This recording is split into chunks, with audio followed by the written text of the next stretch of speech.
बाँकेको कपास, बुटवलको धागो र हेटौडाको कपडा। राजनीतिले डुबाएको बुटवल धागो कारखाना बिउताउने अन्तिम तयारी, उद्योगीहरू उत्साहित। कुनै बेला पश्चिम नेपालकै सान मानिने, हजारौंलाई रोजगारी दिने र नेपाललाई कपडामा आत्मनिर्भर बनाउने सपना बोकेको एउटा विशाल उद्योग बुटवल धागो कारखाना विगत 2 दशकदेखि खण्डहर बनेर बसेको छ। तर आज हामी एउटा अत्यन्तै खुसीको र आशलाग्दो खबर लिएर आएका छौं। लामो समयदेखि बन्द रहेको यो कारखाना अब फेरि सञ्चालनमा आउने बलियो सम्भावना बढेको छ। सरकारले यसको सम्पत्ति र दायित्वको मूल्याङ्कन सुरु गरेपछि बुटवल मात्र होइन, सिङ्गो देशका उद्यमी र सर्वसाधारणमा नयाँ आशा पलाएको छ। दर्शकवृन्द, पछिल्लो समय नेपालमा काम गर्ने शैलीमा एउटा ठूलो क्रान्ति आएको छ र यसको श्रेय प्रधानमन्त्री बालेन शाहलाई जान्छ। बालेन शाहले जसरी राजनीतिक दबावलाई चिर्दै गरे के हुँदैन र भन्ने उदाहरण पेश गरेका छन्, त्यसले देशभरका नागरिकमा सकारात्मक ऊर्जा थपेको छ। बालेनले देखाएको एक्सन, सुशासन र इच्छा शक्ति आज सिङ्गो देशका लागि रोल मोडेल बनेको छ। अहिले बुटवलका स्थानीय र उद्योगीहरू पनि सङ्घीय सरकारसँग खुसी व्यक्त गरिरहेका छन्। उनीहरू भन्छन्, धेरै वर्ष अध्ययन र अनुगमनका नाममा झारा टार्ने काम मात्र भयो। अब एक्सनमा उत्रिएर बिना कुनै राजनीतिक हस्तक्षेप यो धागो कारखाना सञ्चालन गर्नुपर्छ। यदि सरकारले साँच्चै यही तरिकाले दृढ इच्छा शक्ति देखाउने हो भने बुटवल धागो कारखाना मात्र होइन, देशका हरेक बन्द उद्योगहरू फेरि चल्न सक्छन्। अब कुरा गरौँ अहिले के भइरहेको छ त। बुटवल धागो कारखाना लिमिटेडले हालै एउटा सार्वजनिक सूचना जारी गरेको छ, जसमा भनिएको छ यदि कसैले यस उद्योगबाट लिनुपर्ने वा बुझाउनु पर्ने कुनै बाँकी बक्यौता वा हर हिसाब छ भने 21 दिनभित्र दाबी पेश गर्नु।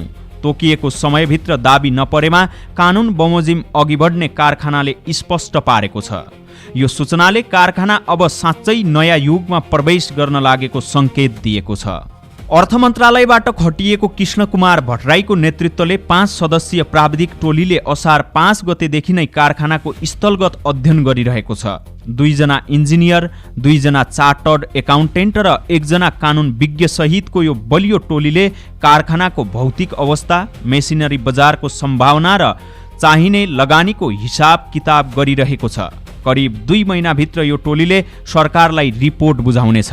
यति मात्र होइन, केही भारतीय प्राविधिकहरू समेत ल्याएर त्यहाँका पुराना मेसिन चल्छन् कि चल्दैनन् भनेर परीक्षण गर्ने काम पनि भइरहेको छ। यसको इतिहास पल्टाउने हो भने तत्कालीन राजा ब्रेन्डको अवधारणामा देशलाई कपडामा आत्मनिर्भर बनाउन 2039 सालमा यो कारखानाको निर्माण सुरु भएको थियो। 144 रोपनी क्षेत्रफलमा फैलिएको यो विशाल उद्योगले 2048 वैशाखदेखि व्यावसायिक उत्पादन थालेको थियो। तर हाम्रो देशको दुर्भाग्य, नेपाली धागोको राम्रो बजार हुँदाहुँदै पनि राजनीतिक दलहरूको हस्तक्षेप, फितलो व्यवस्थापन र कर्मचारी विवादका कारण 2064 फागुनदेखि यो कारखाना बन्द भयो। 2066 सालमा 402 जना कर्मचारीलाई बिदा गरिएपछि यो पूर्ण रूपमा निष्क्रिय बन्यो। आज यो विशाल कारखानामा जम्मा 3 जना कर्मचारी र 2 जना सुरक्षाकर्मी मात्र कुरुवाका रूपमा छन्। तर अब रुवावासी गरेर बस्ने दिन गए। बुटवल उद्योग वाणिज्य सङ्घ र चेम्बर अफ कमर्स लगायतका उद्योगीहरू अब नयाँ मोडालिटीमा कारखाना चलाउनु पर्ने बताउँछन्।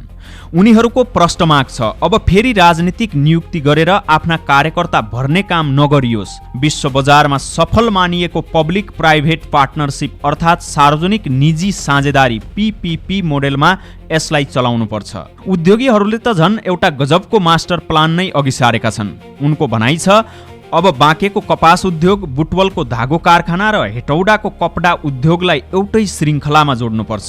यसो गर्दा नेपाली सेना, नेपाल प्रहरी र निजामती कर्मचारीलाई चाहिने पोसाक हामी आफ्नै देशमा बनाउन सक्छौँ। विदेशी पोसाक किन्नुपर्ने अर्बौं रुपैयाँ देशमै रोकिन्छ।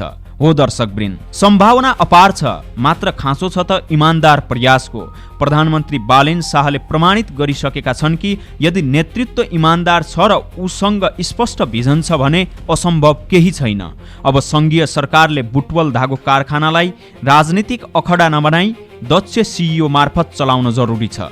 के तपाईलाई पनि बुटवल धागो कारखाना फेरि सञ्चालनमा आउँछ जस्तो लाग्छ?